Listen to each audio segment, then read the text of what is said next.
Salut à tous, aujourd'hui After Zap image numéro 541, on démarre avec les résultats du multiplex de Ligue 1. Hier soir seulement 4 matchs à l'affiche, Metz-Montpellier 2 partout, victoire pour Lyon à l'extérieur du côté de Toulouse, 3 buts à 2 grâce à Memphis Depay dans le temps additionnel, victoire d'Angers face à Strasbourg 1 à 0, toujours aucun but inscrit pour les Strasbourgeois à l'extérieur.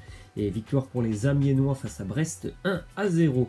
A noter que le match entre Nîmes et Rennes a été reporté à une date ultérieure à cause de la pluie, des fortes précipitations qui se sont déversées du côté des Costières, notamment hier. Donc c'était un terrain tout simplement impraticable. Pour le moment, il n'y a pas de date de connue pour le report de ce match. Résultat aussi un petit peu plus tôt dans l'après-midi, le joli duel entre l'Olympique de Marseille et le LOSC, victoire pour les Phocéens qui leur permet donc de monter sur le podium aux Phocéens. Cette victoire pour l'OM, c'est un résultat très très important parce que c'est vraiment face à ce genre d'équipe comme Lille ou Lyon ou Monaco, Saint-Etienne que l'OM va jouer son championnat pour la course à la Ligue des Champions qui est l'objectif du club.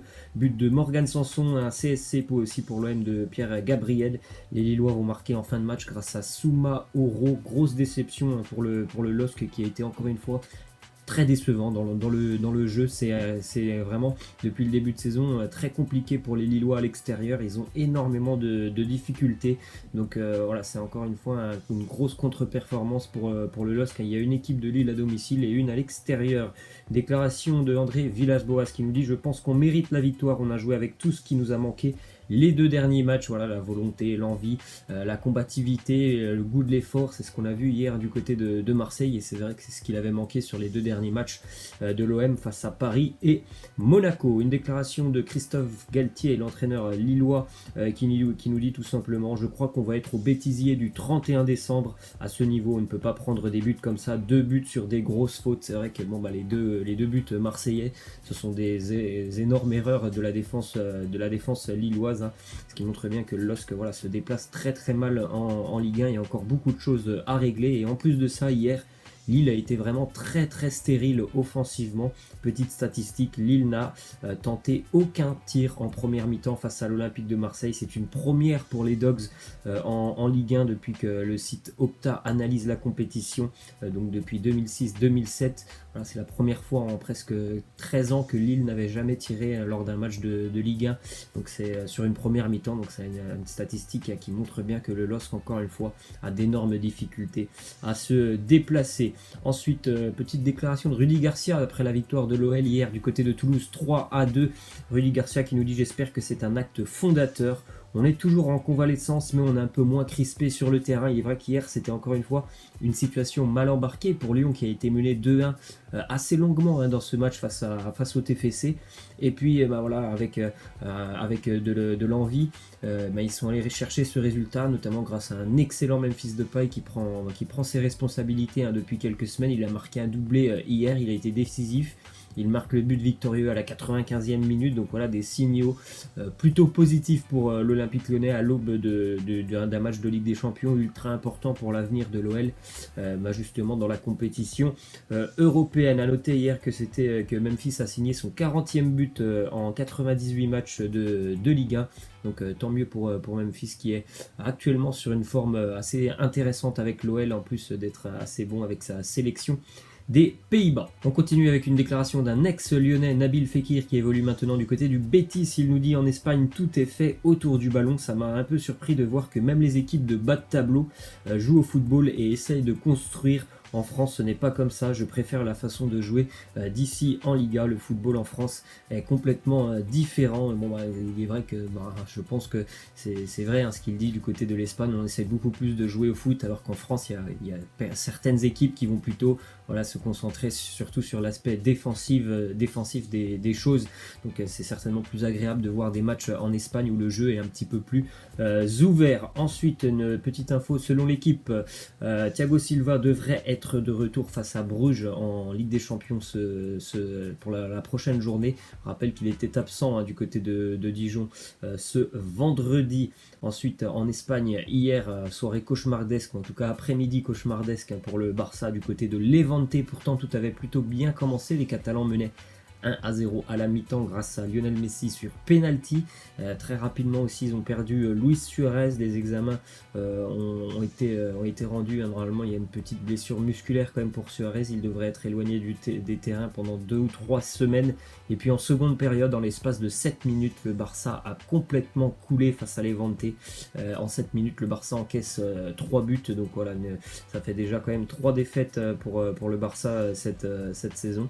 Et heureusement, bon, le Real a été tenu en échec hier. L'Atlético aussi, donc personne finalement profite de ce faux pas, même si le Real reprend un point. Mais en tout cas, ça a été assez inquiétant dans le jeu. Ce trou d'air des Catalans en seconde période, c'est 7 minutes où il ne sait plus rien passer. Déclaration de Griezmann justement sur ce trou d'air, il nous dit: il n'existe aucune explication logique à ces 7 minutes et c'est peut-être la chose la plus inquiétante. Nous devons regarder ce que nous avons mal fait et l'améliorer. Donc voilà, pour les Catalans, il y aura une grosse réaction d'attendue bien évidemment en Ligue des Champions cette semaine. Une déclaration d'Ernesto Valverde juste après le match face à Levante. En conférence de presse, il a dit tout simplement qu'il ne pensait pas à démissionner. Pour rappel, le Barça s'est quand même incliné du côté de Levante. C'était quand même une sacrée cote et une sacrée surprise. Encore une défaite quand même pour le Barça à l'extérieur aussi cette saison. Encore un match assez laborieux dans le jeu, alors que depuis quelques semaines, le Barça enchaînait les victoires. Voilà, c'est un gros coup d'arrêt.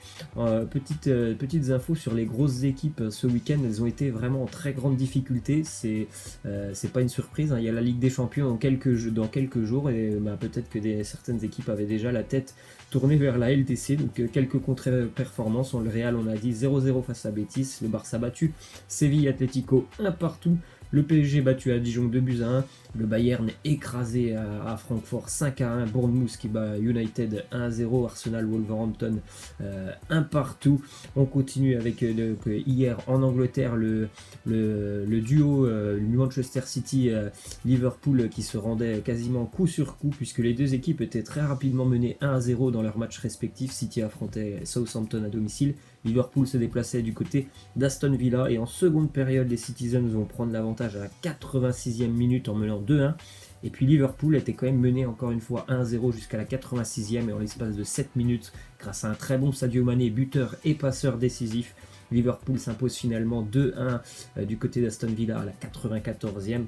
Donc les Reds continuent vraiment le quasi sans faute en Première Ligue. On continue avec une déclaration de Paul Pogba qui encore une fois était absent hier du côté de Bournemouth puisqu'il est blessé, et il s'est dit tout simplement dégoûté déjà par la défaite de son équipe face à Bournemouth, et en plus de ça, il a avoué qu'il était encore normalement sous plâtre pendant une dizaine de jours avant une période de réhabilitation qui devrait durer 2 semaines également. Donc certainement un retour pour Pogba en fin du mois de novembre. C'est quand même un début de saison très compliqué pour lui à cause de cette blessure. On part en Italie avec le derby de Turin hier, et à une nouvelle fois ça tourne à l'avantage de la Juventus dans un match comme d'habitude assez serré. Le Torino en général pose beaucoup de problèmes à la Juventus, mais au final le résultat est souvent le même, c'est la Juve qui s'impose.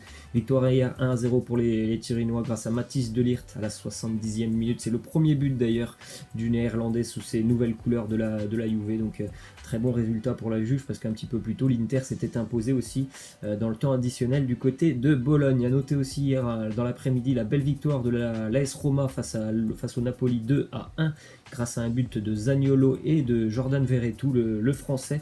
Très très belle semaine pour les Romains qui sont donc maintenant bien installés sur le podium de la Serie A. Ils ont rendu vraiment coup pour coup aux Napolitains, surtout que le Napoli avait encore une fois pas mal de problèmes défensifs hier, même s'ils ont plutôt maîtrisé on va dire le match les Napolitains. Le problème c'est que défensivement ils laissent beaucoup trop d'espace. On part en Allemagne avec beaucoup d'infos du côté de l'Allemagne hier déjà, après la victoire de Leipzig 8-0 face à Mayence. Regardez les statistiques pour Timo Werner hier, 3 buts, 3 passes décisives sur ce match. Je crois que ça fait 15 ans que ce n'est pas arrivé en Bundesliga qu'un joueur réussisse une telle performance, et d'ailleurs depuis le début de saison c'est 13 buts et 6 passes D en 15 matchs pour Timo Werner, l'attaquant en forme du RB Leipzig qui, en plus de ça, s'impose hier et ça leur fait du bien parce qu'ils étaient sur une très mauvaise série quand même en championnat. On continue donc avec l'humiliation pour le Bayern Munich, 5-1 pour l'Eintracht Francfort. Hier, vous avez les buteurs. Le Bayern a été très rapidement réduit à 10 contre 11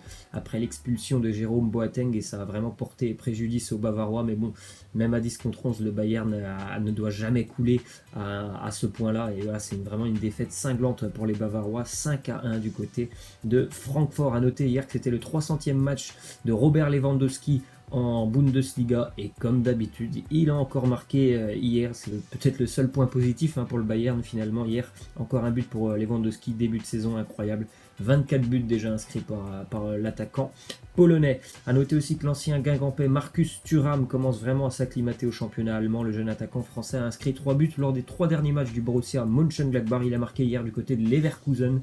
Le Borussia est donc toujours Gladbach est donc toujours premier en Bundesliga. Le Borussia Dortmund est deuxième. A noter aussi hier qu'il y avait un très joli derby très attendu en Allemagne entre l'Union Berlin et le Hertha Berlin. Victoire pour l'Union, le promu 1-0 grâce à Polter sur penalty à la 90e minute. Très bon début de saison quand même pour un promu comme Berlin. Et on termine avec cette petite info. Il n'y a plus que 2 équipes en Europe qui sont toujours invaincues dans leur championnat respectif, la Juve et Liverpool. Laissez-moi en commentaire pour vous quelle est l'équipe qui va rester le plus longtemps invaincue. Donc que ce soit les Italiens ou les Anglais. Voilà, moi je vous laisse, je vous dis à la prochaine. Ciao.